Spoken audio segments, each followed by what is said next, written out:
Thanks for joining me for another edition of Discover the Joy, the R.E.S.T.O.R.E podcast. With me is Rebecca Davis, who is the founder of a program, a nonprofit called R.E.S.T.O.R.E, and we are inside one of R.E.S.T.O.R.'s homes. Yes. So tell me a little bit about this. You help women who are coming out of jail. Yes, we, as you stated, we're R.E.S.T.O.R.E and we work with formerly incarcerated women.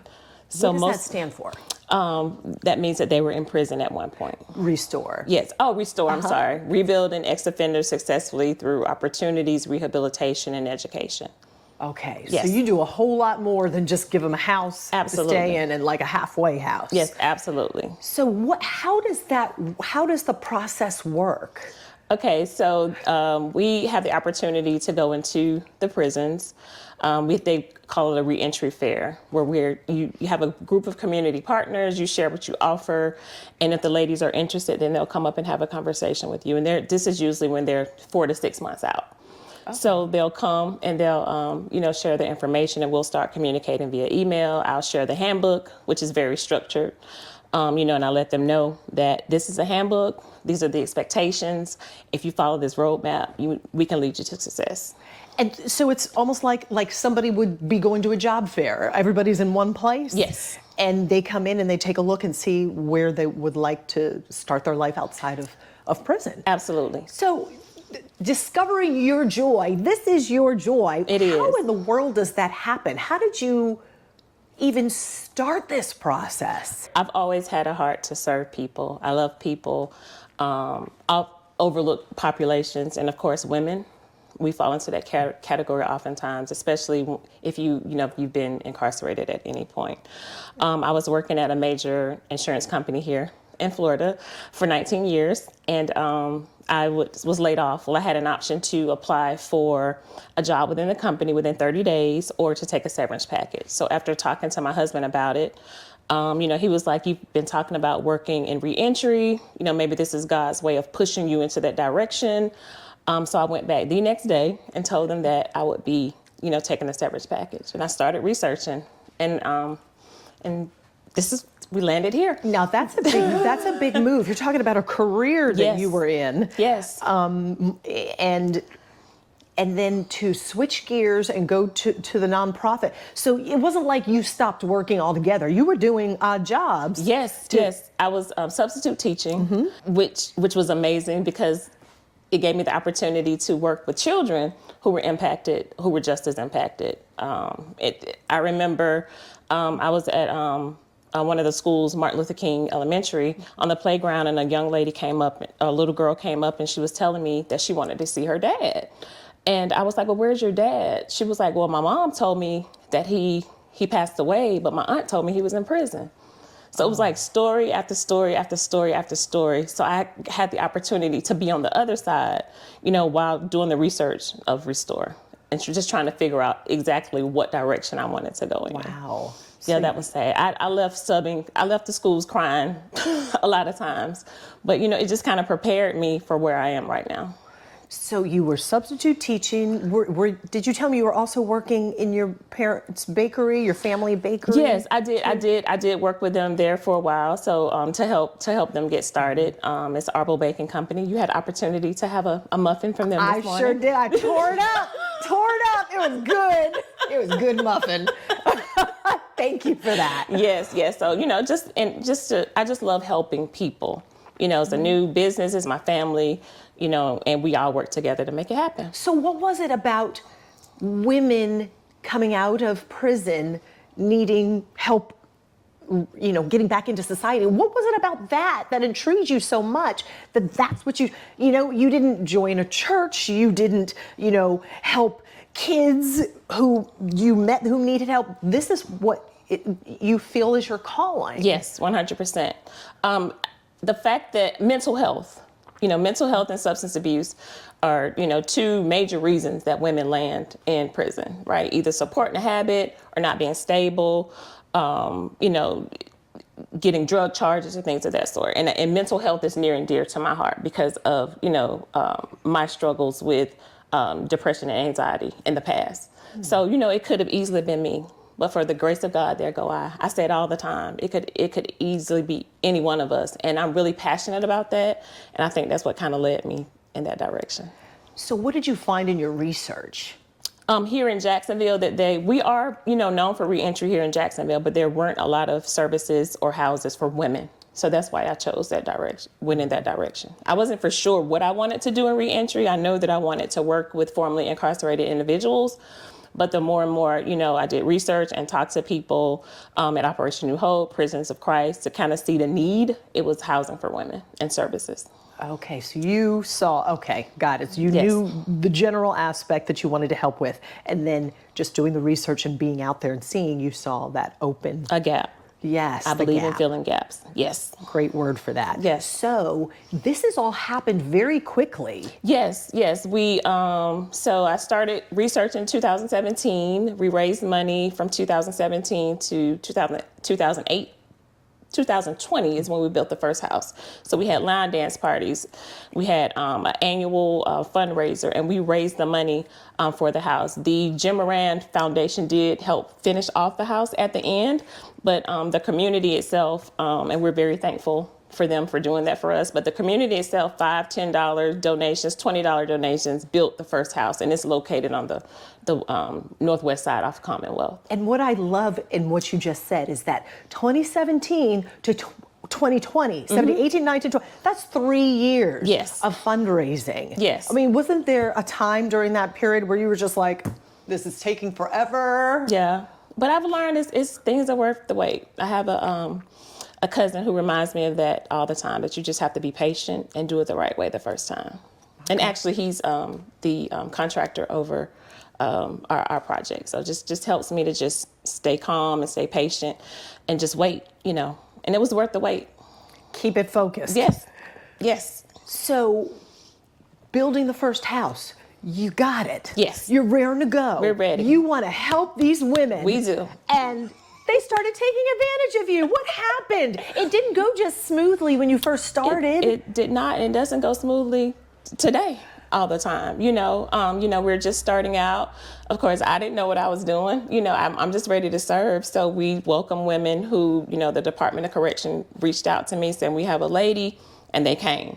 Right. So over the years, we realized that sometimes their needs exceeds what we offer. So now we have a therapist on the call and a case manager on the call, and we interview our clients, right?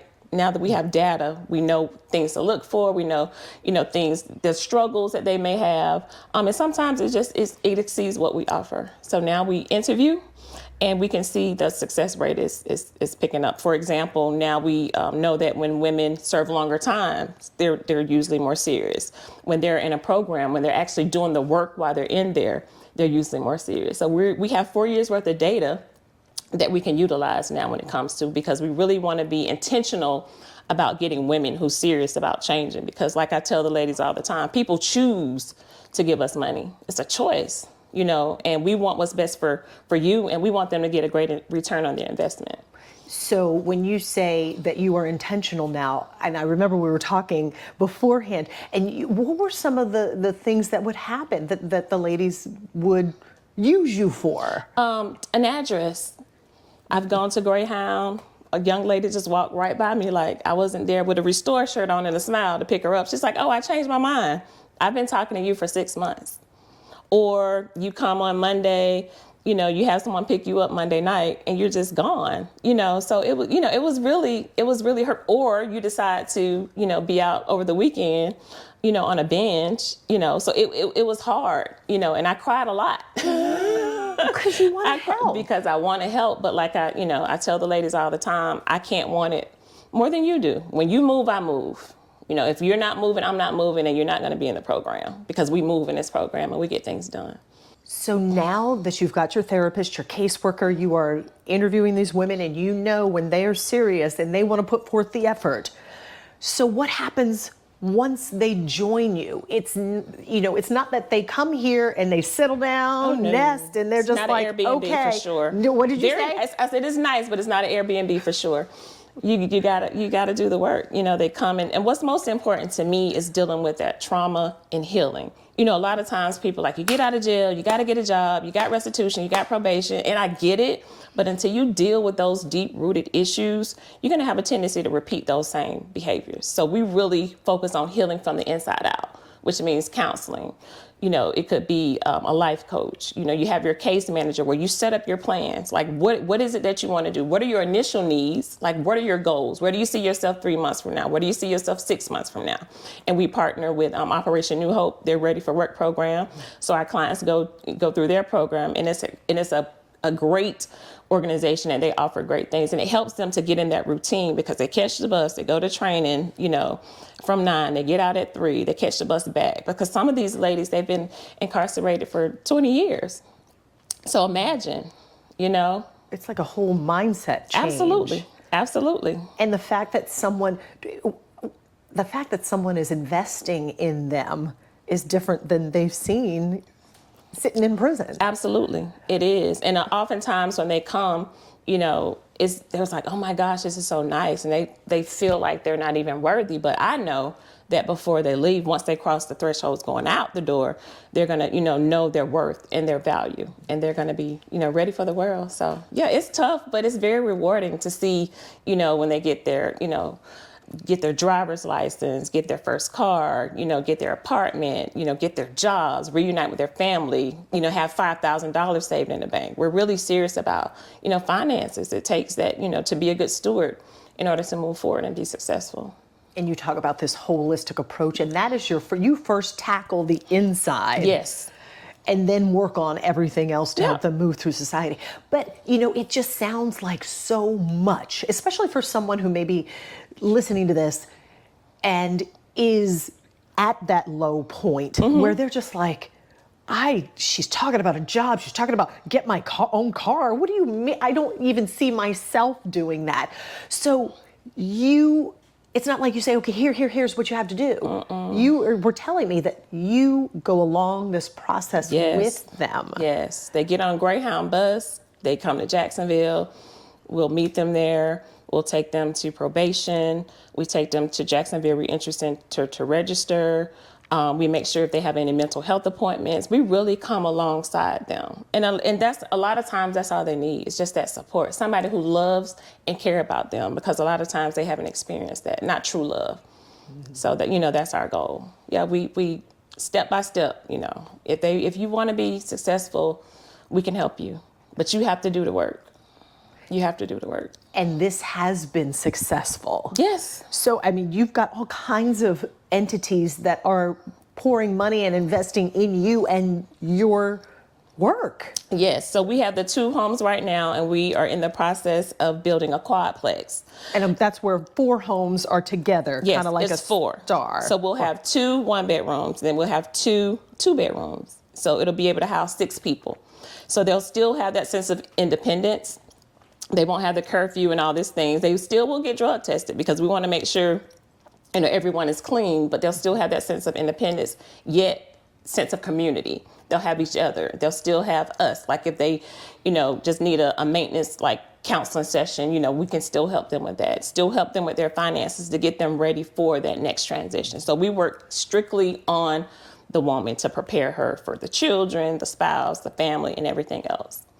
And you also have some big corporations that are now jumping on board. Oh, yes. We had the Dolores Weaver Foundation $400,000 match, and we met that match. So we are so grateful for Mrs. Weaver and the investment. And also she donated $50,000 for the second house, which we built in March of 2023.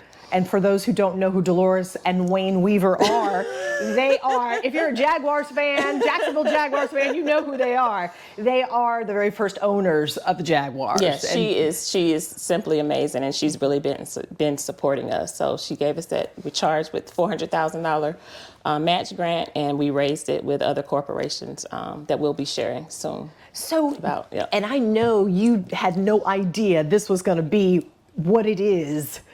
How many people have you helped, and what has it done for you? We've helped over 103 ladies. Wow. As of right now.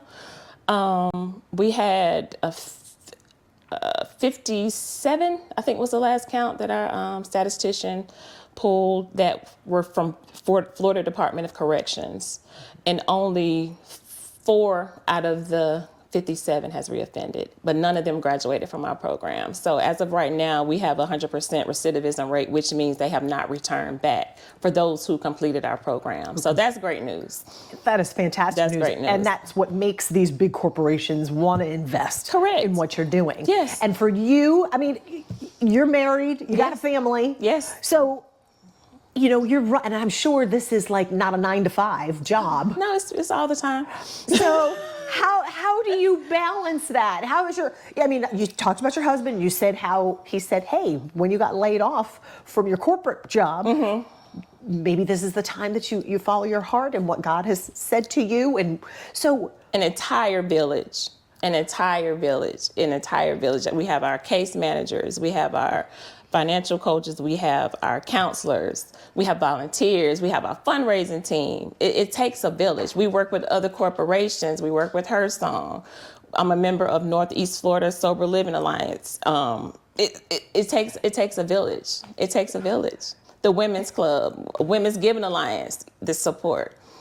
Just a lot of the local women's organizations who support, churches. So, I'm a member of Hopewell.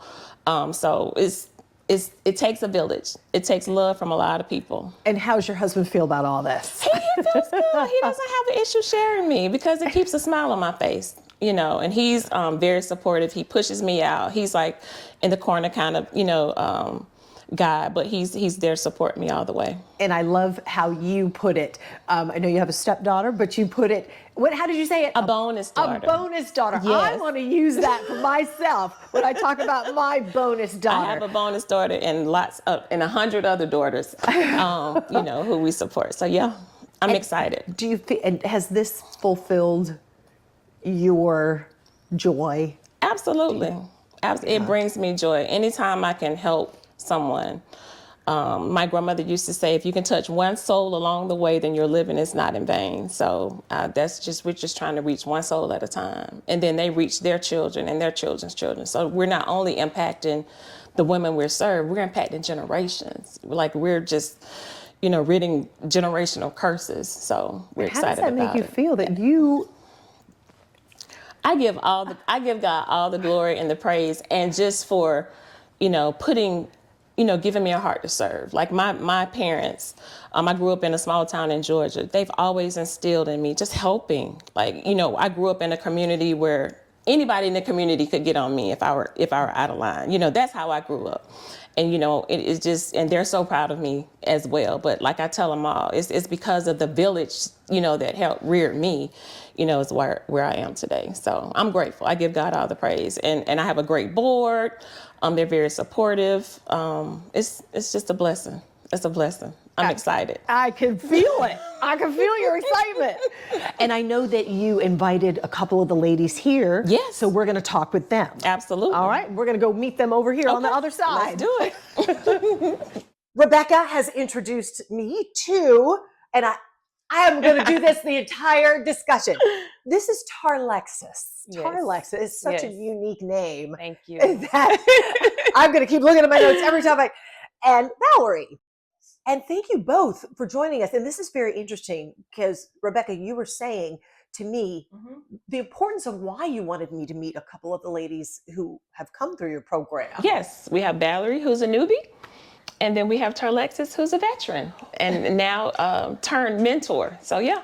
And why was it so important? I just wanted people to see both sides of when they first come and when they've already transitioned out and they're in the community doing well. And it is interesting in talking with you, you were like, you look at these ladies and you would never know. No, because, people have images in their minds of what people look like when they've gone to prison. It could easily be any one of us. And I say that all the time. And I just think it's important for people to see. So maybe it can help them be less judgmental. So who wants to go first? Look at me. Doesn't matter. Okay. They're both ready. You know what, Tarlexus, since Yes. you joined the program in October of 2022, Yes. so you've been with the program, you decided to stay and help mentor. Correct. So tell me, What led you to prison, if you don't mind talking about that? Yeah, that's fine. Okay. So I'm originally from Palm Beach County. Okay. I went to prison for trafficking drug trafficking. I was in a car with a friend who I thought was my friend, and didn't know they had drugs in the car. And I grew up by a motto that I no longer live by now of don't tell, don't snitch. And, so that's what happened. He didn't say that it wasn't mine. So I did go to prison for that. We both went to prison. While in prison, I found myself, I meditated, I read books every day. I learned what I like doing, what I enjoy doing. So in the midst of that, I knew that the new person I was becoming, I couldn't go back to Palm Beach and be around a toxic environment. I didn't have any healthy relationships. It just wasn't good for me. So I made a decision while in prison to take a leap of faith and go somewhere I've never been, no family, no friends, somewhere new and start over. And I ended up coming here.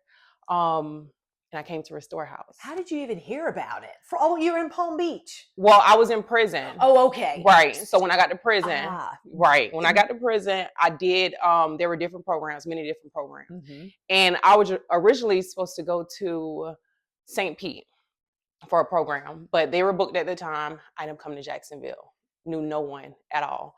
So I met with Miss Rebecca and I came to her house, and at first I'm like, this is so strict. I don't know. I was scared. I was nervous, but it was the best decision I could have made, honestly.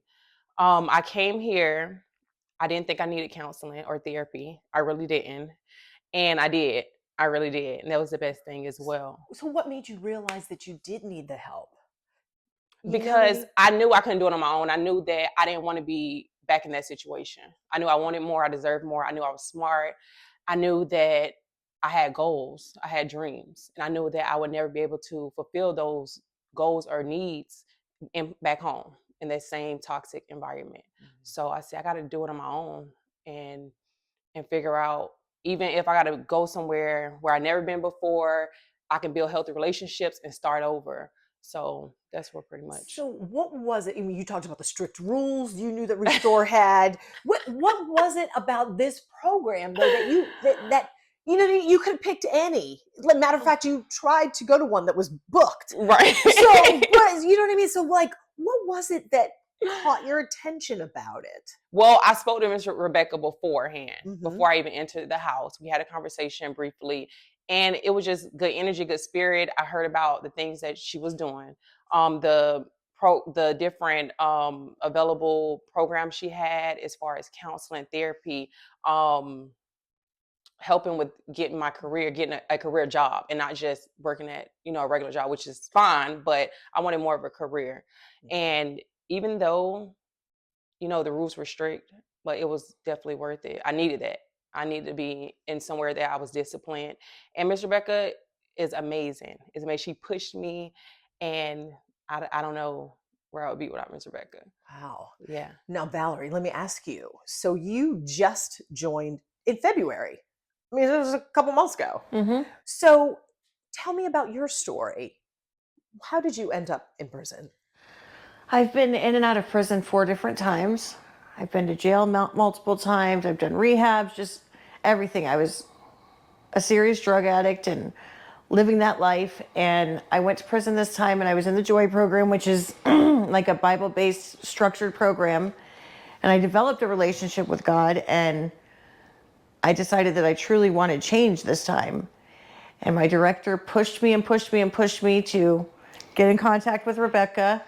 And I met her at the reentry fair and I told her I'd put in an application, and then she emailed me and I waited like a month, and I'm like, I don't know if I want to do this. Because I'm actually from St. Pete, where Tarlexus was planning to go.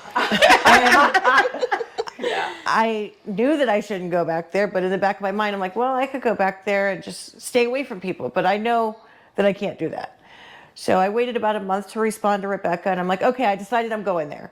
And then I drove her crazy with all kinds of questions. Every day I was emailing her, asking her different things, and she's like, just chill. We got you. She asked for my sizes, and I got on the bus and ended up in Georgia instead of Jacksonville, and she had to come and pick me up. Oh, and that's no. when I knew that I was in the right place, because I called her from some lady's phone on the bus, and she's like, okay, I'll just come get you there. So that just showed me that it's right where I needed to be, because I don't know where I would have been had I went to a different transitional house, or if I had went back to St. Pete. Like, I don't know what would have happened. So I really tell her all the time that she saved my life in this program, and the work that God has done in me through this program has really changed me. So when you got to Jacksonville with Rebecca, what happened then? So this might be for somebody who's listening to, what happened? She took me to the Restore house, and all the girls were there. There was, I think, 4 other women there at that time, and they all greeted me with hugs, and I had a great meal waiting for me, and I had a basket on my bed just full of hygienes and laundry detergent, everything I needed, and a closet full of clothes for me to go through and see what I needed. The next day, she took me to Walmart and took me to get my ID and got me a cell phone. Like, everything I needed was handed to me on a platter. You do with it what you want, but if you do the right thing, it'll just, more and more will heap onto this. And that's exactly what's happened. I've been employed for about a month and a half. I did Operation New Hope, graduated on Friday, and started my job on Monday. And I'm actually waiting to hear from a second job now. I work Congratulations. at Cross Creek on Lane Avenue. Come see me, everyone. That is so awesome. Congratulations. Thank you. And I can just tell, just by the way you're telling your story, that you're proud of Absolutely. your accomplishment. I am proud, and it feels good. Like, my brother last night texted me and he said he's so proud of me, and he's proud to call me his sister again. And that means a lot. And for my son to tell me he's proud of me, and that just, because I've been a disappointment for so many years, and to have them actually cheering for me and seeing that I'm doing the right thing and living right feels really, really good.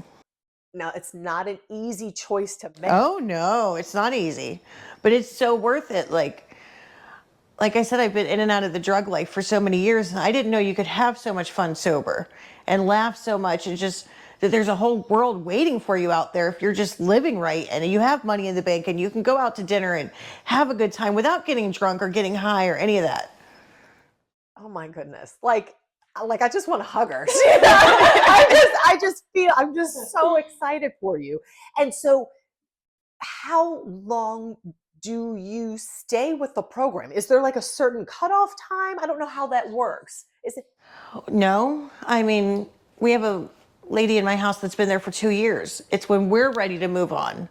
And as long as we're doing what we need to do, we're staying drug-free, we're working, we're abiding by our curfew and our house rules, and we're participating in the trainings that R.E.S.T.O.R.E offers each month, and we're doing our therapy and all the things that are expected of us, we could be there as long as we want.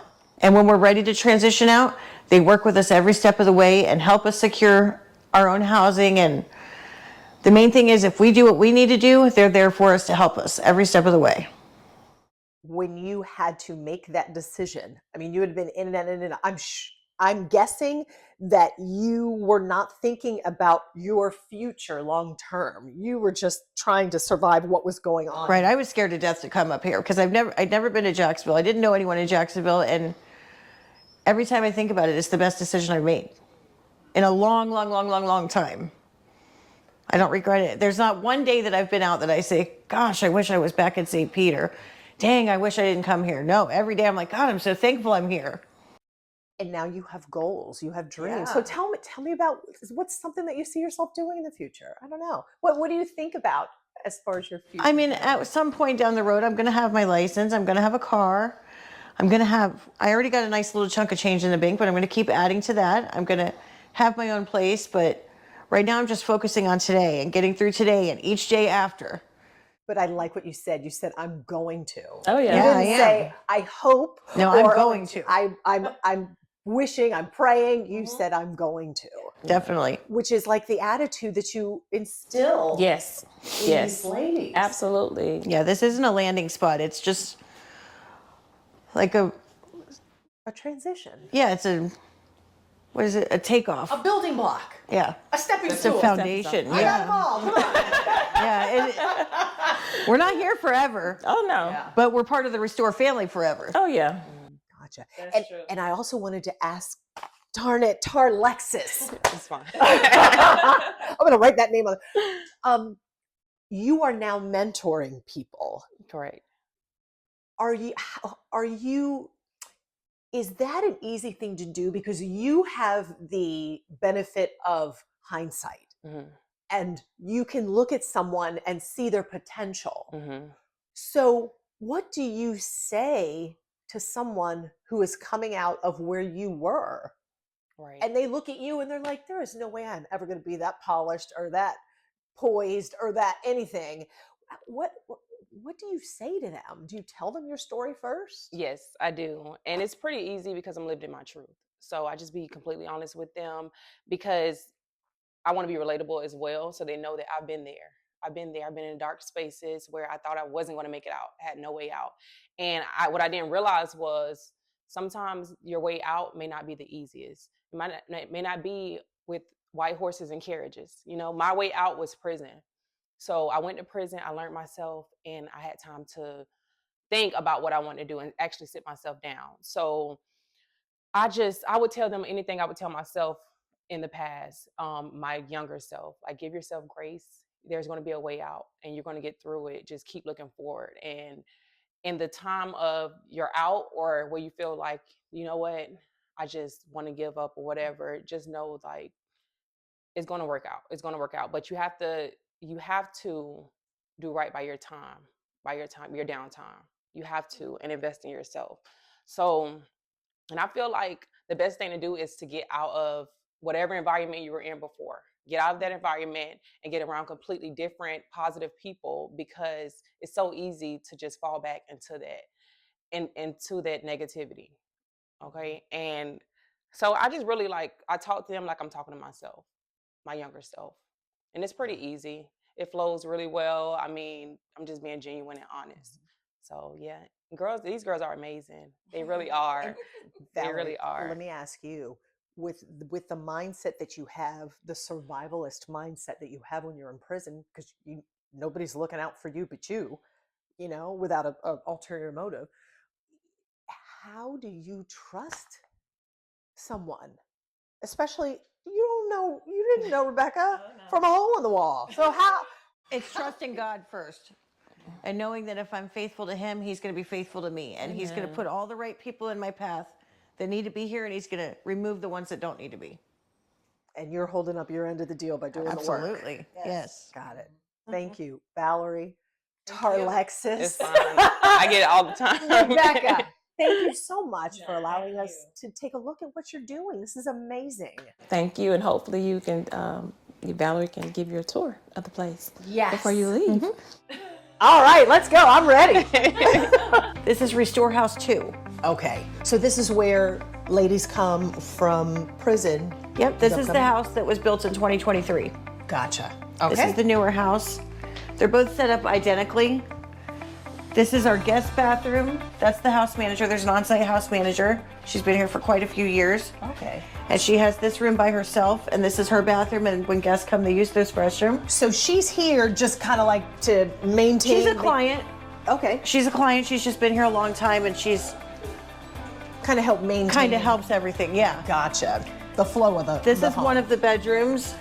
There's two ladies in here, and each lady has her own closet. Okay. And then we have wonderful beds. Now, do you know who you're going to end up rooming with? Once you get there, you meet your roommate, yeah. Okay. Gotcha. And then this is our living space, living room, TV, couches, chairs, enough seating for everybody. And if we have a guest come and see us, we have room for that. All right. This is one of the bathrooms. This bathroom goes with that room and probably one person out of this room. And then here's another bedroom. So it's set up, all the rooms are set up the same with 2 beds and 2 closets. A total of 4 bedrooms. Oh, wow. 3 clients share each bathroom, and then the house manager has her own bathroom and guests. We have a computer workspace for us to, if we need to look for jobs or do anything online, we can do our therapy sessions here. We have a Restore website that we put all of our meetings in and everything. We have a washer and dryer. We have a full kitchen, every amenity you could imagine. Oh, wow. Yeah, it's a beautiful home. We're very thankful to be here. That's about it.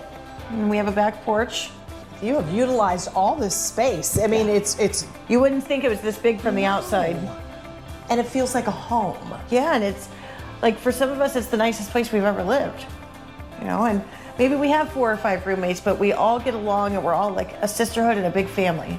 And you can talk to each other. Yes, and then if we can't talk to each other, we can go Rebecca's always available. You can call her anytime and she's there for us. And we have a case manager we can call. We have the house manager here we can call. We have our therapist we can talk to. So we have a whole support system backing us. This is great. Thank you for my tour. Thank you.